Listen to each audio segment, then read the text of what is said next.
let's talk about the largest one here in South Africa, which is FirstRand. Remember, it has reorganized itself over the last decade so that what you get when you buy FirstRand is 100% of First National Bank.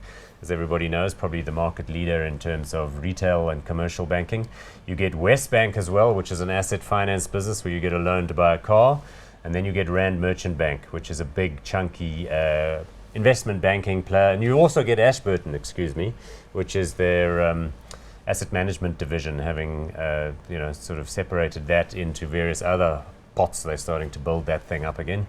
289.7 billion rands worth of market cap. Price earnings ratio rather low at 12.19.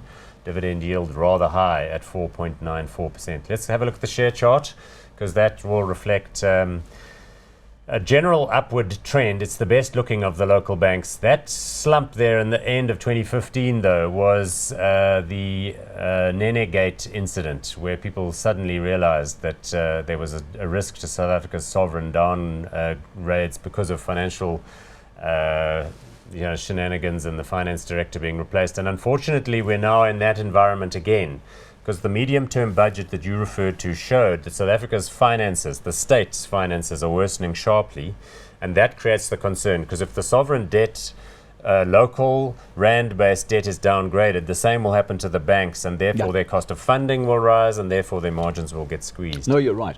And I think generally there's this a slowdown in consumer sentiment, not reflected in retail sales, by the way, but that's another issue for another day.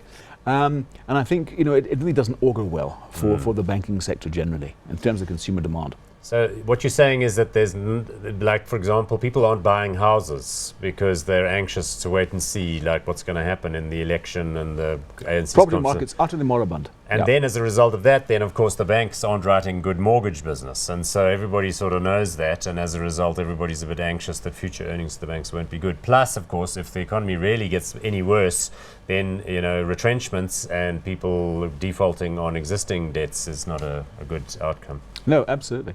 So, yeah, it's not a wonderful background that we're looking at. But as you say, look, FirstRand has the best metrics of any of the big banks by far. If you look at the return on equity, something like, what, 22, 23%, it's fantastic.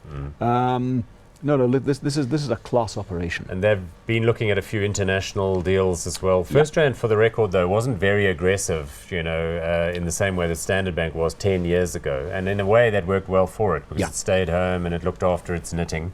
It's done a few selective bits and pieces of acquisition. We can't remember, but there's a bank in the UK which is listed, but it's busy trying to potentially take a stake in.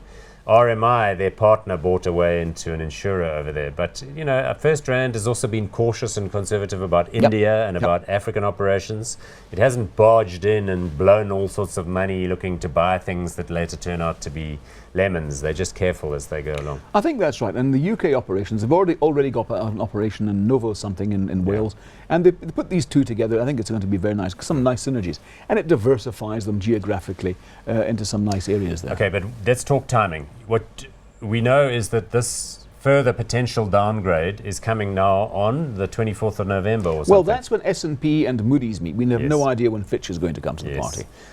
The conventional wisdom said that they would all wait until after the elective conference in December, and probably until after the national budget in February.